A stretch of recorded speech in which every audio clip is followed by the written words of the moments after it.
movement of people who want to live an active, healthy 100+ years. And I hope you are one of those people too. So there's a conscious endurance community that is building and forming and growing. And in there I asked people what they wanted to learn about, because over the course of my many years, I've learned a few things. And this month is September 2020, and the topic is nutrition. And a lot of people seem to be very excited about nutrition because it seems to be the hot topic of the day. I wanted to start with nutrition basics, okay? So first I have a question for you to answer. And the question is, have you ever decided to improve your nutrition? Have you ever decided, I guess a multi-part question here, have you ever decided to maybe go plant-based, or maybe do ketogenic diet, or maybe you just wanted to do some intermittent fasting? Like, there's so many things that have to do with nutrition, and so many different areas you can go with a nutrition coach or discussion or topic. I mean, it goes so deep, and it can be so overwhelming. And sadly, there's not a lot of, there's so much information out there, but there's not a lot of resources for the general population. And I am, to let you know, by no means an expert in anything but myself. And even then, sometimes I'm not even really an expert. But what I can tell you is some of my experiences where I've tried to actually improve my health with nutrition. And so, assuming that you are like me and want to live a healthy, active 100+ years, you've thought about your nutrition, and you've thought about what you're putting into your body. And I mentioned this last month in the endurance nutrition piece. We talked about endurance training last month, and there was 1 week that we talked about nutrition, and it was understanding that food is fuel. And this goes for whether you're an endurance athlete or not. And the food is fuel piece is really, really important to understand. Because of all this information out there, what is it that you're actually taking in, and how is it assimilated in your body? And there's one study that I read about a while back, and the study was in Israel, and they were trying to figure out whether or not Palestinians process carbohydrates different than Israelis, right? Don't ask why, I have no idea. But what they found, and I've seen this cited a couple times actually, this study, is they found that each individual person processes carbohydrates differently. So today's talk is nutrition basics, okay? So if we pull back a little bit, zoom out for a moment, you have macronutrients. Your macronutrients are fat, protein, carbohydrates. Carbohydrates, sugars, break down to glucose mostly. Fat you need for fuel, right? Too much, there's brown fat, white not so great, brown great. Ultimately, we talked about this last month, you can use fat as fuel to keep going. Oftentimes, if you go to these fitness camps or fitness boot camps or whatever, wellness boot camps or whatever, they're going to have you exercise at kind of a moderate pace because they think that's a fat burning pace, and it may or may not be. Every person's different. But they want to get you into this fat burning phase. You've heard about intermittent fasting, and that will help kickstart your fat burning mechanisms in your body, which again, may or may not be true, right? I mean, unless you're tracking this stuff, who the heck knows what's going on, right?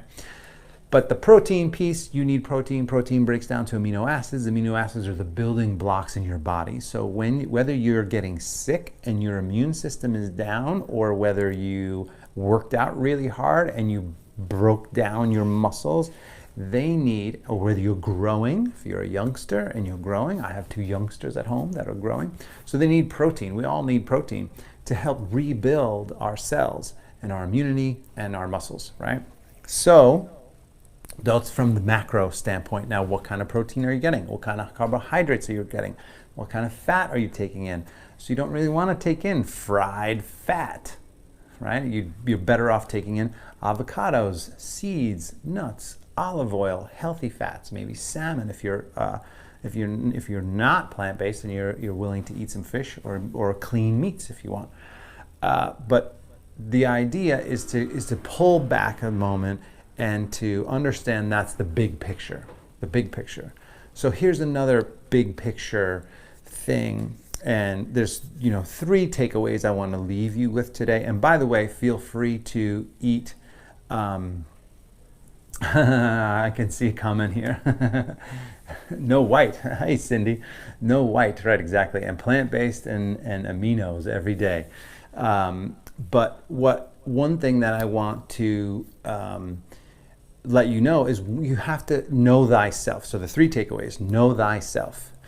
Really understand what it is you're taking in on a regular basis, whether that be plant-based or whether you're fish or eggs or meat, that's up to you. I'm 99% plant-based. And, but for you have to decide what it is that you want to do, how you're going to actually do it, and begin to see how you feel. I mean, if you feel great and you wake up energized, and things are working for you, and you're 400 years old and you're still cruising, then you're probably doing something right.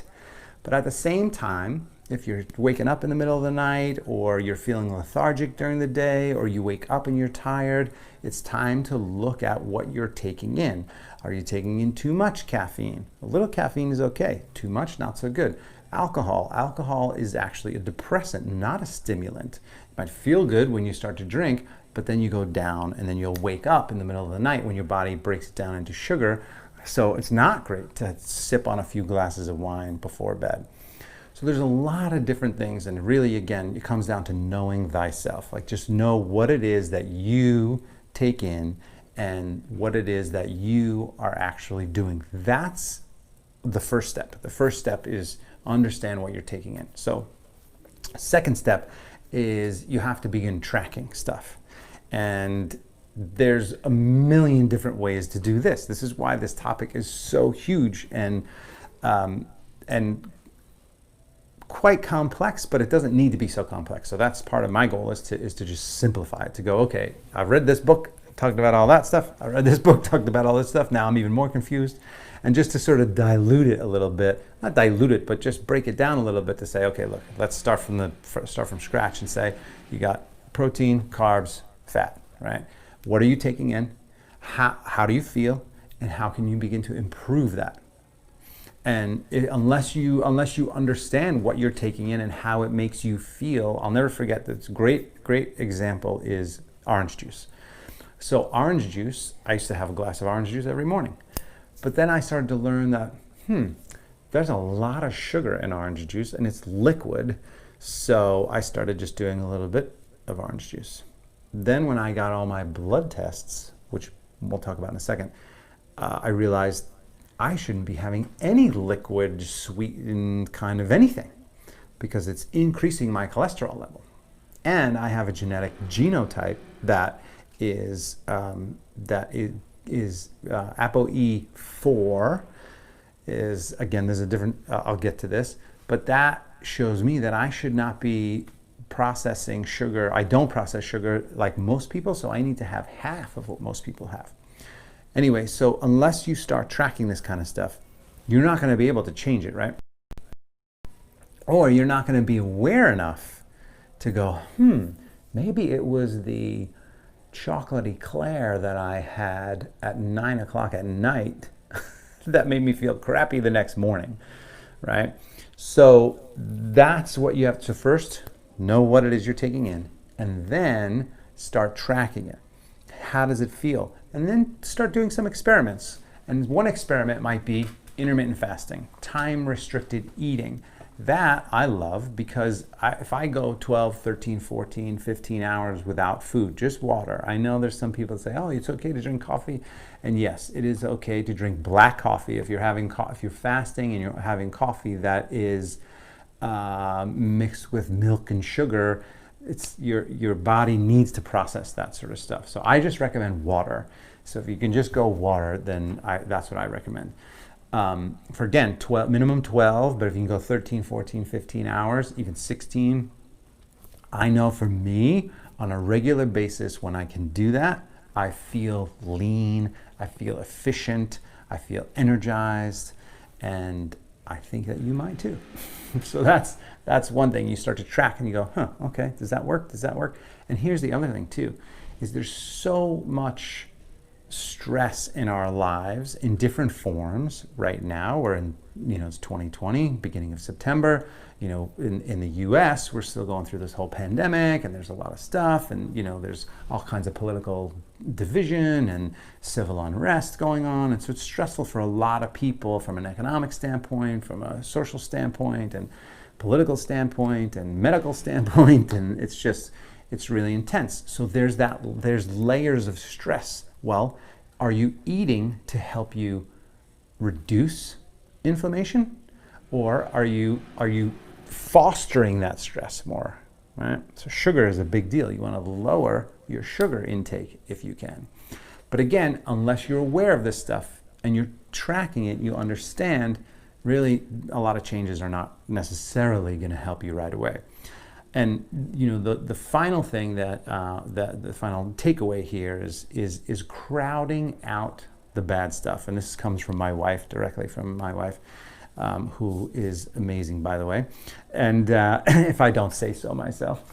But she talks about, okay, so it's fine to be not super healthy, but why don't you start adding in more vegetables?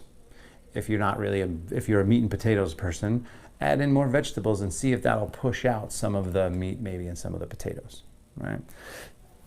Excuse me. But from a bigger standpoint, from an individual standpoint, thinking about crowding out the bad stuff. So again, know thyself. What is it that you're taking in? How does it make you feel? And then start tracking it. What if I ate half of the dessert that I normally eat? Or what if I ate a third or what if I shaved off a third? I think we can all probably eat 30% less than what we actually eat now. And I think we would all be totally fine. And this is another thing, this goes along with, I don't know if you've been watching the Eco Challenge. I've been so obsessed now watching the Eco Challenge on Amazon Prime. Depending on when you're watching this, this is the Fiji 2019, I think, race. And I used to adventure race, so that's what I did for a while, for a bunch of years. And so it's fun to see some people that I used to race against in the Eco Challenge. And they are so aware of what they're putting in their system on a regular basis, because they know that they're going to just bonk. Eventually they'll just kind of, it's a 10-day race, and they're just going to sort of not have the energy to keep going unless they take in the proper stuff. But so they're all very aware of actually what's going on. So that's the one key thing. And if you're not taking in the proper fuel, you will eventually bonk, right? So we want to avoid that. We want to avoid the bonking. But then it goes deeper. So now let's say, so you got that, right? You got the carbs, protein, fat, and then you're tracking now. You understand you're not having too much sugar. You're having that lower carb situation. You're eating healthier, hopefully more organic, hopefully a little bit more plant-based, whole foods. A couple of other basics that you want to think about is as little processed food as possible. And so there's some people that will say, if there's more than 4 ingredients, then don't take it. If it's packaged, right, go to the farmer's market, cook your own food, and see if you can start to do that kind of stuff. That's not even talk about all the plastic with the packaged food. But do what you can to start to go back to the roots of how we used to live, which was we grew our own food, and we took tomatoes off the vine, and cucumbers, and Swiss chard, and all kinds of great stuff. So see if you can start to do that. And obviously you don't have to create a garden, but you could go to the farmer's market, and you could get some healthier food there. Organic if possible. So to start crowding out the bad stuff with some good stuff. Oh, and the reason I brought up the Eco Challenge is for training. So just like you would train for a race of any sort, you can train your body to eat certain things. You can train your body to not eat certain things. In the beginning, when I first started meditating, it was super, super challenging for me. But then I built up to 20, 30 minutes of meditation and even more at times. But at first it was super hard. Same thing with fasting. Fasting, it seems, you're looking at, oh my God, I'm hungry. I'm gonna eat the lights. But don't eat the lights. You will eventually get used to it. You'll get over that. And that's one concept that I think we miss a lot of in this society, is the fact that we're so much more pliable and so much more powerful than we actually understand and than we actually believe. So we're much more powerful than we think we are, stronger than we think we are. And that's important to understand, because if you wanted to take a risk, and the reason I go into all this stuff is because I know nutrition can be a big sticking point for a lot of people. And like, oh, my aunt, for instance, who I love. We talked to her, she's got thumb arthritis, and so Lauren says, well, there's some science that shows that if you have a lot of gluten, it can aggravate the joints. And she's like, no one is taking away my bread. And I just thought, here we are telling you that you can actually be healthier, but she wants to hold on to her bread. So, and why? Why? Maybe because she's afraid that she doesn't know what life is going to be like without the bread. What is life going to be like without the bread? Oh my gosh. And that's the thing. We have this fear, this innate fear. And I say this to you, and it's as much of a reminder to me than it is, information for you. But take that risk. Take the risk and let go of something that you are attached to in the nutrition department. So I like to do this just as an experiment. So we're all an experiment of one. So what is your experiment? What is your next nutrition experiment? That's what I want to know. Think about all this stuff. Think about understanding what it is you're taking in from a protein standpoint, from a fat standpoint, from a carbohydrate standpoint. Then track it for a little while. And then after you're tracking it, start to crowd out the bad stuff. And then see, once you kind of got a handle on all that stuff, then you can start to go, okay, maybe I should try that. Maybe I should get rid of this. Maybe I should not eat for a little while. Maybe I can skip that. There's so many things. If you're going to an event, there's not too many events happening these days, but if you were, you might want to have something healthy prior to that event, knowing that there's going to be fried hors d'oeuvres served everywhere, or a huge buffet or something like that, or a big cake. Like maybe you just go less, a little bit, just a couple bites of the cake as opposed to the whole entire piece of cake, right? Or the big cake or the small cake. So it becomes a self-discipline. Act, or a training in discipline.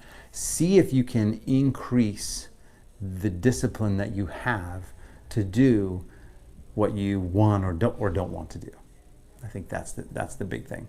So those are my takeaways. Figure out what it is for you. Know thyself. What are you taking in? Start tracking it on a regular basis. And the big things again are like what you take in, when you eat, when you don't eat, what you eat, right?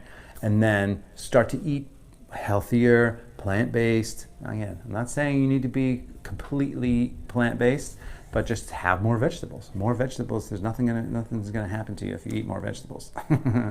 And then see how it goes, and then feel yourself. Feel what it is, and then take a risk. From this week to next week, I want to hear from you what it is that you're taking a chance on, and whether that is, oh, you know what, normally I have a little dessert every night, I'm going to skip that. Or I'm not going to skip it, but I'm just going to have a third of what I normally have. Or I'm not going to have a third, I'm just going to have a little piece of dark chocolate, because dark chocolate's a superfood, and I also get a little sweet thing that satisfies my sweet kick, but doesn't put me over the edge, right? And I think that's about it for today, you guys. So that's a beginning. This month, we're going to go through a couple others. If you have some questions or want to know about certain things, then we'll talk about it. I know that I still need to share with you, and we'll probably go about this next week, when I got my blood work done and why I changed from being a sugar burner to a fat burner, but being a little bit more specific on how that happened and all the different levels that you can check, because we talked about tracking. So we're going to go deeper into the tracking next week. But unless you're tracking on like, I haven't had blood tests this year, so I don't really know what's going on yet. Ultimately, I need to be doing these on a quarterly basis to see what's going on and then to track it. And that's how you can change and kind of optimize your life. And there's a few tools that I'll share with you next week about that. So remember, if you're watching this on YouTube, subscribe to our channel. And if not, go over there and subscribe to the channel. Sign up for the newsletter. teddymcdonald.com is my website. Go over there. And also consciousendurance.com is now officially a website. So consciousendurance.com, there's a membership there, and you can join for free, or you can do a paid membership, which there's different little things that you'll get as part of the paid membership. And that's it. You guys have a great day. Of course, please feel free to drop your questions down below, and we will talk about more tracking and nutrition and answer some of your questions next week.